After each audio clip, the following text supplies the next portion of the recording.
सारी जिंदगी इंसान बस एक ही दौड़ में लगा रहता है। बैंक बैलेंस बढ़ाना है, प्रॉपर्टी बनानी है ताकि बच्चे सेटल हो जाएं। कमाल है ना।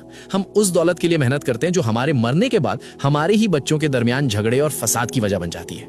लोग कहते हैं इतना नाम कमाओ कि मरने के बाद दुनिया याद रखे। अरे भाई, दुनिया के याद रखने से कब्र में एसी नहीं लग जाता। दुनिया 2 दिन रोएगी, तीसरे दिन बिरयानी खाएगी और भूल जाएगी। असली इन्वेस्टमेंट वो नहीं जो बैंक में पड़ा है, बल्कि वो है जो आपके जाने के बाद भी आपके खाते में करेंसी यानी नेकियां भेजता रहे। अब जरा हकीकत सुनिए और गौर फरमाइए।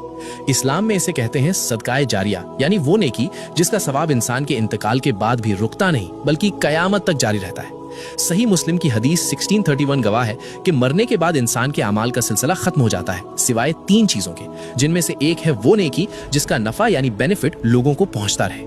तो अगर आप चाहते हैं कि कब्र की तन्हाई में भी आपका रिवॉर्ड सिस्टम चालू रहे तो ये 6 काम आज ही नोट कर लें। कुरान पाक, किसी को कुरान मजीद तोहफे में दे। जब जब वो पढ़ेगा हर हर्फ पे आपको सवाब मिलेगा।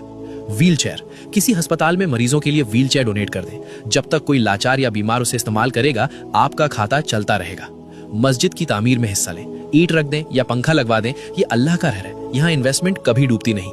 पानी का इंतजाम, कोई कुआं खुदवा दें, बोरवेल लगवाएं या किसी पब्लिक जगह पे वाटर कूलर रख दें। जब भी कोई इंसान, परिंदा या जानवर अपनी प्यास बुझाएगा आपकी रूह को ठंडक मिलेगी।